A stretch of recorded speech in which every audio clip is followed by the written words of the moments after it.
బాలకాండ యజ్ఞరక్ష. బ్రహ్మర్షి, మీరు అడుగు పెట్టడంతో మా గృహం పావనమైంది, మా జన్మ ధన్యమైంది. తాము ఏ పని మీద దయచేశారో ఆజ్ఞాపిస్తే అది నెరవేర్చడానికి అంజలిబద్ధుడనై ఉన్నాను అని వినయంగా చూస్తూ నిలబడ్డాడు. విశ్వ, ఉత్తమ వంశంలో జన్మించిన మహాపురుషుడికి ఉండవలసిన వినయ సౌశీల్యాలు మూర్తీభవించిన నిన్ను చూస్తుంటే నాకు చాలా ఆనందంగా ఉంది. వశిష్ఠుల వారి శిష్యునికి ఉండవలసిన ధర్మ పరాయణత్వం నీలో గోచరిస్తున్నది అని ప్రశంసించి, మహారాజా,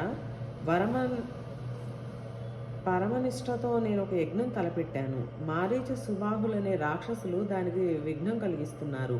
వారు పరాక్రమవంతులు, కామరూపులు, సుశిక్షితులు. యజ్ఞం ప్రారంభించగానే అనుచర సహితులై వచ్చి రక్త మాంసములతో యజ్ఞవేదికను ధ్వంసం చేస్తున్నారు. యజ్ఞవేళ క్రోధం దరిచేరకూడదు కదా, అందుచేత వారిని శపించడం లేదు. ఇక వారి నుంచి ఈ క్రతురక్ష జరగాలంటే నీ జ్యేష్ఠుడు రాముడు నాతో రావాలి. వయసును చిన్నవాడైన మీ రాముడు సత్యపరాక్రమంతో మారీచ సుబాహులను నిగ్రహించగలడు. అందువల్ల ముల్లోకాలలో రాముని యశశ్చంద్రికలు వ్యాప్తిస్తాయి. నీకేమైనా సందేహాలుంటే మీ కులగురువులు వశిష్ఠుల వారితో సంప్రదించు. యజ్ఞ ప్రారంభానికి 10 రోజుల వ్యవధి ఉంది, త్వరగా నిర్ణయించు అన్నాడు. వింటూనే నిశ్చేష్టుడైపోయాడు దశరథుడు. కొంతసేపటికి తేరుకొని, బ్రహ్మర్షి, 16 ఏడులు నిండలేదే నా పసివాడికి, వాడు రాక్షసులతో యుద్ధమా? నాకు అక్షౌహిణి సైన్యం ఉంది, శస్త్రాస్త్ర ప్రయోగ నిపుణులైన యోధులు ఉన్నారు. వారితో వచ్చి నేను రాక్షస సంహారం చేస్తాను. అంతేగాని పసివాడైన రాముడెందుకు? నా శరీరంలో ప్రాణం ఉన్నంత వరకు మీ యజ్ఞానికి విఘ్నం ఉండదు. మాయాజాలంతో ఆరితేరిన రాక్షసుల మధ్యకు రామును పంపి నేను జీవించలేను. కాదు, రాముడే రావాలన్నా నేను చతురంగ బలాలతో తోడు వస్తాను. జీవితమంతా సంతానం లేక ఇప్పటికీ కలిగిన ఈ బిడ్డలతో నాకు వీడంటే పరమప్రీతి. ఇంతకు ఆ మారీచ సుబాహులెవరు? వారి శక్తి సామర్థ్యాలు ఏమిటి అని కంపిత హృదయంతో అంజలిబద్ధుడై అడిగాడు. విశ్వ, మహారాజా, బ్రహ్మ అనుగ్రహించిన వరాలలో ముల్లోకాలలోనూ ఆడించే రావణుని పేరు విన్నావుగా.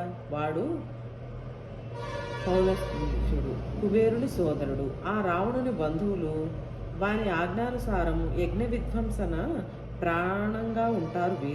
వీరి తల్లి తాటక, అది నందుని భార్య అన్నాడు. దశరథుడు మరింత భయభ్రాంతుడై, అనేక దేవాను సంగ్రామాలలో కత్తిపట్టి నిలిచిన నేను రావణుని ఎదుట నిలవలేనే, ఇక ఈ బాలుడు అకృతాంతుడు ఆ రాముడు ఆ మారీచ సుబాహుల మీద నిలవగలడా? ఈ పసికందును ఆ రాక్షసులకు బలివ్వలేను అన్నాడు. విశ్వామిత్రుడు, మహారాజా, ఏం కోరినా ఇస్తాను అన్నావు. రఘువంశీయులు ఆడి తప్పని వారిని వినలేదయ్యా మేము, తప్పుతారని వినలేదయ్యా మేము. సరే, ఇదే నీ నిశ్చయమైతే నేను వచ్చిన దారినే వెళ్తున్నాను. నువ్వు నీ కొడుకు సుఖంగా ఉండండి అన్నాడు. ఆ స్థితిలో విశ్వామిత్రుని చూసిన భూత పంచకం గజగజలాడింది. సృష్టికి ప్రతి సృష్టి చేసిన విశ్వామిత్రుని శక్తి ఎరిగిన వశిష్ఠులు, మహారాజా, ఇక్ష్వాకు వంశంలో పుట్టి ధర్మప్రభువుగా కీర్తి పొందావు. అటువంటి నువ్వు ఆడిన మాట తప్పడం పాడి కాదు. ఈ విశ్వామిత్రుని శక్తి మీకు తెలియనున్నట్లుంది.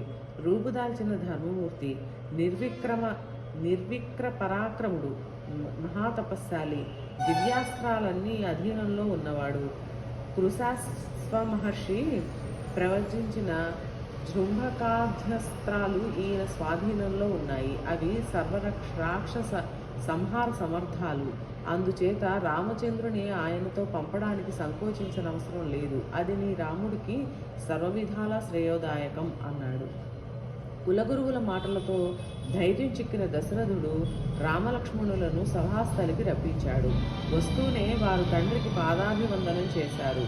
వారిని లేవనెత్తి గాఢాలింగనంతో మూర్ధాహరణం చేసి విశ్వామిత్రునికి అప్పగించాడు.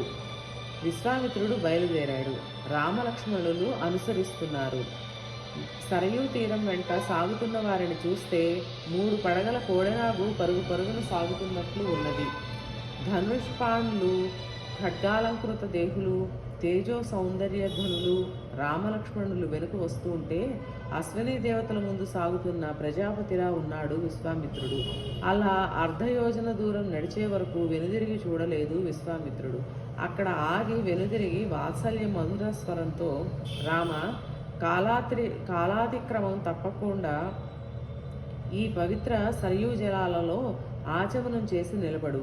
నీకు బల అతిబల విద్యలు ఇస్తున్నాను. ఇవి జ్ఞాన మాతృస్థానాలు. ఈ విద్యలు కలవారికి ఆకలి దప్పులు ఉండవు. ఏ పని చేసినా శ్రమ ఉండదు. ఏ వ్యాధి సోకదు. నిద్రా జాగ్రత్త అవస్థలలో ఏ రాక్షస శక్తి దరిచేరదు. ఈ విద్య వల్ల నువ్వు సౌభాగ్యశ్రేయులను పొందినట్లే. నిన్ను ఆశ్రయించి ఈ విద్యలు రాణిస్తాయి అనగానే రాముడు నదీ జలాలు స్పృశించి నిలిచాడు. విశ్వామిత్రుడు విద్యలు అనుగ్రహించాడు. ఆ రాత్రి అక్కడే విశ్రమించారు. మహర్షి ఏవేవో చెబుతుంటే రాజపుత్రులు తృణశయ్య మీద సుఖనిద్రకు ఉపక్రమించారు. రాత్రి గడిచింది. తెలతెలవారుతుండగా కౌసల్య సుప్రజ రామ పూర్వ సంధ్యా ప్రవర్తతే ఉత్తిష్ట నరసార్థులా కర్తవ్యం దైవమాహ్నికం మధుర గంభీర స్వరంతో మహర్షి మేల్కొల్పాడు. అన్నదమ్ములు లేచి కాలకృత్యాలతో విద్యుత్ కర్మలు నిర్వహించారు. మళ్ళీ నడక సాగుతుండగా సరయూ గంగా సంగమ ప్రాంతం చేరారు. అక్కడ అత్యంత మనోహరంగా కనిపించిన ఆశ్రమం చూసి రాముడు, మహర్షి, ఈ ఆశ్రమం ఎవరిది అని అడిగాడు. విశ్వ, చాలా కాలం క్రితం కథ పరమశివుడు తపో దీక్షలో ఉన్నాడు.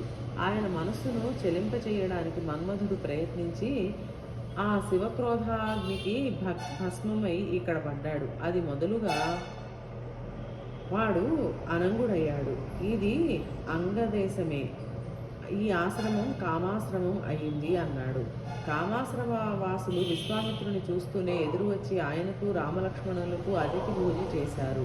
ఆ రాత్రి అక్కడ గడిపి ఉదయమే నావ మీద నదీ తరణం చేస్తుండగా మధ్యలో నీరు ఉబికి విరిగి పడే ధ్వని వినిపించి రాముడు మహర్షి వైపు తిరిగాడు. విశ్వామిత్రుడు, బ్రహ్మ సృష్టించిన మానస సరోవరం తెలుసు కదా, ఆ సరస్సు నుండి వెలువడే నది సరయూ నది. అది ఇక్కడ గంగతో సంగమిస్తుంది. ఆ సంగమ సంరంభం అది అన్నాడు. నావ ఆవలి ఒడ్డుకు చేరింది. అడుగులు సాగుతున్నాయి. ఎదురుగా మహారణ్యం కనిపించింది. అప్పుడు రాముడు, పట్టపగలే చిమ్మ చీకట్లున్నాయి. సింహ వ్యాఘ్ర వరాహ ధాన సంకులంగా ఉంది. చూడటానికే భయంగా ఉన్న ఈ అరణ్యం పేరేమిటి మహర్షి అని అడిగాడు. విశ్వామిత్రుడు, దాశరథి, ఒకనాడిది అత్యంత సుఖప్రదమైన మదలకారుష జనపదం. వృతాసుర సంహార పాప కాలుష్యాన్ని భరించిన ఈ జనపదాలను దేవేంద్రుడు సస్యశ్యామలం చేశాడు. కొద్ది కాలం క్రితం ఇక్కడకు తాటక అనే రాక్షసి చేరింది. అది యక్షిణి. దానికి 1000 ఏనుగుల బలం ఉంది. నరమాంసం అంటే దానికి ప్రీతి. ఆ ప్రీతితో ఈ జనపదం నిర్జనారణ్యం అయిపోయింది. ఆ యక్షుడికి భయపడి ఇటు ఎవరూ రారు. ఇప్పుడు దాన్ని సంహరించి నువ్వు ఈ అరణ్యాన్ని వాసయోగ్యం చెయ్యాలి అనగా రాముడు, మహర్షి, యక్షులు అంతటి బలవంతులని వినలేదే, ఆమెకు శక్తి ఎక్కడిది అని ప్రశ్నించగా, నాయన, సుకేతుడనే యక్షుడు సంతానార్థి ప్రజాపతిని మెప్పించే తపస్సును చేసి ఈమెను వరంగా పొందాడు. బ్రహ్మ వరప్రభావం వల్లనే దీనికి 1000 ఏనుగుల బలం వచ్చింది. జంబుడి కొడుకు నందుడికి దీనికి పెళ్లి చేశాడు సుకేతుడు. వారి దాంపత్య ఫలం మారీచుడు. కాలక్రమాన సుందుడు కన్ను మూశాడు. ఒకనాడిది అగస్త్య మహర్షిని ఆరగించడానికి వెళ్ళగా ఆయన ఆగ్రహంతో భయంకర రూపంలో పురుష మాంసం తిని బ్రతుకు అని శపించి వెళ్ళిపోయాడు. అది మొదలుగా ఇది అగస్త్యుని ఆశ్రమ ప్రాంతాన్ని సర్వనాశనం చేస్తూ బ్రతుకుతున్నది. దుష్ట పరాక్రమం కల తాటకను స్త్రీ అని సంకోచించకుండా లోకరక్షణ ధర్మబుద్ధితో సంహరించు. అధర్మ నాశనార్థం చేసే ఏ పని అయినా ధర్మమే అని రాజలోక సనాతన ధర్మం చెప్పాడు. మనృశంస వా ప్రజారక్షణ కారణాత్ పాతకం వా సదోషం వా కర్తవ్యం రక్షతా సవా రాజ్యభారనియుక్తానాం ఏష ధర్మ సనాతనః అధర్మ్యాం జహి కాకుత్స ధర్మోహ్యాస న విద్యతే. అధర్మ మార్గాన సాగే విరోచత పుత్రి మందరను పురోహితుడు కడతీర్చాడు. విష్ణువు భృగుపత్నిని సంహరించాడు. అధర్మబద్ధులైన దుష్టచారిణులను సంహరించే వేళ ధర్మాధర్మ విచారణ లేదు. పైగా నువ్వు నా మాట పాటించాలి అన్నాడు. రాముడు చేతులు జోడించి, మహర్షి, మా నాన్నగారు మమ్ము మీ వెంట పంపుతూ మీరేం చెబితే అది చేయమన్నారు. పితృవాక్య పాలన నా వ్రతం. మీ శా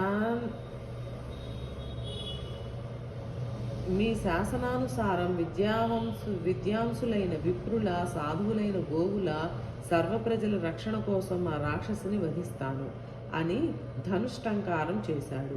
అరణ్యమంతా అది ప్రతిధ్వనించింది. ఎక్కడో ఉన్న తాటక చెవిన పడింది ధ్వని. అది ఉగ్రరూపిణి అయి శబ్దధ్వని వచ్చిన దిశగా వచ్చింది. రాముడు దాన్ని చూస్తూనే, తమ్ముడా, చూసావా ఎంత వికారంగా, మరెంత భయంకరంగా ఉన్నదో. ఇది కంటపడితే చాలు మూసిన కన్ను తెరవడు సామాన్యుడు. అయినా ఆడదాన్ని చంపడానికి నా మనసు అంగీకరించడం లేదు. దీని ముక్కు చెవులు కోసి వదిలేస్తాను అంటుండగానే ఆమె రాముని మీదకి దూకింది. విశ్వామిత్రుడు హుంకారంతో తాటకును నిలువరించి రామలక్ష్మణులకు మంగళ శాసనం చేశాడు. తాటక తన విద్యతో పరిసరమంతా ధూళిమేఘం క్రమించింది. శిలావర్షం కురిపించింది. రాముడు శిల్పవర్షాన్ని నిరోధించగా అది తీవ్ర క్రోధంతో విశాల బాహువులు చాచి మీదికి రాబోయింది. రాముడు చేతులు రెండూ ఖండించాడు. లక్ష్మణుడు దాని ముక్కు చెవులు కోసేశాడు. అది మరింత క్రోధంతో మళ్లీ రాళ్లవాన కురిపించింది. చూశాడు విశ్వామిత్రుడు. రామ, ఏమిటి నీ సందేహం?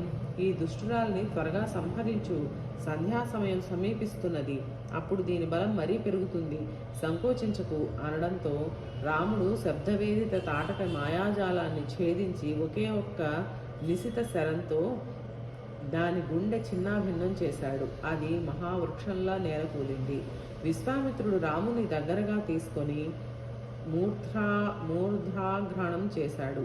ఆ రాత్రికి అక్కడే విశ్రమించారు. తెల్లవారింది. తాటక సంహారంతో సర్వ ప్రాణికోటికి సుఖశాంతులు ప్రసాదించిన రాముడు ప్రశంసించిన విశ్వామిత్రుడు, రాఘవ, నిన్న నువ్వు చేసిన ప్రజా కళ్యాణ కార్యానికి నాకెంతో సంతోషం కలిగింది. తత్కార్య ఫలంగా నీకు నా దగ్గరున్న అస్త్రాలన్నీ అనుగ్రహిస్తున్నాను. ఆ అస్త్రబలంతో నువ్వు త్రిలోక వీరుడివే అవుతావు అని స్నాన పవిత్ర శుచీభూతృడుగా అయిన రాముడికి దండచక్ర, ధర్మచక్ర, కాలచక్ర, విష్ణుచక్ర, ఇంద్రచక్ర, ఐషిక, బ్రహ్మాస్త్ర, ధర్మపాస, కాలపాస, వరుణపాస, ఆగ్నేయ, వాయువ్యాధి దివ్యాస్త్రాలన్నీ ఉపదేశించాడు. మంత్రరూపంలో మహర్షి అస్త్రప్రదానం చెయ్యగానే అవన్నీ తమ తమ రూపాలతో రామచంద్రుడి ఎదుట నిలిచి, రామభద్ర, ఈ క్షణం నుండి మేము నీ కింకరులం అనగా రాముడు అన్నిటినీ చేతితో స్పృశించి మనసులో సమాహితం చేసుకున్నాడు. అనంతరం రామచంద్రుడు, మహర్షి, ఈ దివ్యాస్త్రాలను అనుగ్రహించిన మీరు ఉపసంహార క్రమం కూడా బోధించండి అని వినయంగా అంజలి ఘటించాడు. సత్యవంత, సత్యకీర్తి, ద్రష్ట, రభరణ, వారాంగుఖ, అవాంగుఖ, లక్ష్య, అలక్ష్య, సునాథ, దృఢనాభ, దశాక్ష, శతవక్త్ర, దశశీర్ష, సీతోదర, పద్మనాభ, మహానాభ ఆదిగా గల ఉపసంహారాస్త్రాలను ఉపదేశించాడు మహర్షి విశ్వామిత్రుడు. ప్రయాణం సాగుతున్నది. కొంత దూరం నడిచాక రాముడు, మహర్షి, మనం తాటకవనం అతిక్రమించినట్టున్నాము. ఇక్కడ సుందర మృగ సందోహం, మనోహర శకుంత సంతానం, లతా తరుణాగణాలు కనిపిస్తున్నాయి. ఈ యజ్ఞశాల ఎక్కడా? మీ యజ్ఞశాల ఎక్కడా అన్నాడు. విశ్వామిత్రుడు, రాఘవ, నువ్వు చూస్తున్న ఈ మనోజ్ఞాన వనంలోనే సిద్ధాశ్రమం ఉంది. ఇక్కడే మహావిష్ణువు చిరకాల తపస్సులో ఉన్నాడు. కశ్యప ప్రజాపతి అతిథిన హితుడై ఇక్కడే సంతానార్థి అయి తపస్సు చేశాడు. ఇక్కడే బలి 100 అశ్వమేధాలు చేశాడు. ఇంద్ర పదవిని కోరి అదితి కశ్యపులకు మహావిష్ణువు వామనుడుగా పుట్టినది ఇక్కడే. దాతృత్వానికి పర్యాయపదంగా నిలిచిన బలిని 3 అడుగులు యాచించి వామనుడు త్రివక్రముడై అయినది కూడా ఇక్కడే. ఇందరికి వాంఛాసిద్ధి కలిగించి ఇది సిద్ధాశ్రమం అయ్యింది.